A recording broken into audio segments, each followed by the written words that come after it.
দীর্ঘ 52 বছর বাংলাদেশ স্বাধীন করেছি, কিন্তু স্বাধীনতার আসল স্বাদ কিন্তু আমরা পাই নাই, ঠিক কিনা? বাংলাদেশ স্বাধীন করেছি, কিন্তু সকল ক্ষেত্রে বাংলাদেশের মানুষ স্বাধীনতা অর্জন করতে পারে নাই। 1971 সালে যে স্লোগানের ভিত্তিতে আমরা বাংলাদেশ স্বাধীন করেছিলাম, মানুষের কথা বলার অধিকার, মানুষের ন্যায় বিচার আমরা এখনো পর্যন্ত পাইনি। এজন্য 2024 সালে ছাত্র জনতা আবারও রাজপথে তাদের জীবন বিলিয়ে দিয়ে আমাদেরকে নতুন একটা স্বাধীনতা অর্জন, আমাদের একটা নতুন একটা স্বাধীনতা উপহার দিয়েছে। এজন্য এই স্বাধীনতা আমরা শুধু স্বাধীন করেছি না এমন না, আমরা এই স্বাধীন বাংলাদেশকে, এই স্বাধীনতা রক্ষা করার দায়িত্ব এখন আমাদের ইমানি দায়িত্ব হয়ে দাঁড়িয়েছে, ঠিক কিনা?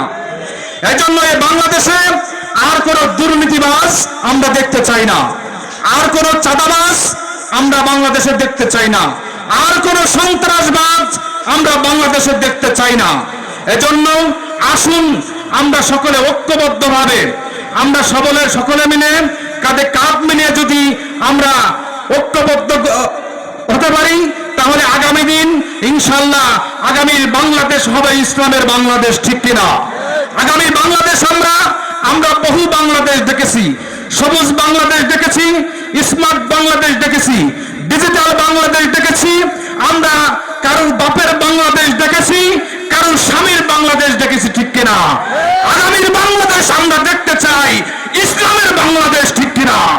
এজন্য আমার আহ্বান থাকবে, আগামীতে পীর সাহেব চরমনায়ের নেতৃত্বে ইসলামী আন্দোলনের ছায়াতলে এসে আর কোন গান বান নয়, আসুন সব মার্কা দেখা শেষ, আগামীর বাংলাদেশ হবে হাত পাকার বাংলাদেশ, ঠিক কিনা? ওমা আলাইনা ইল্লাল বালাগ।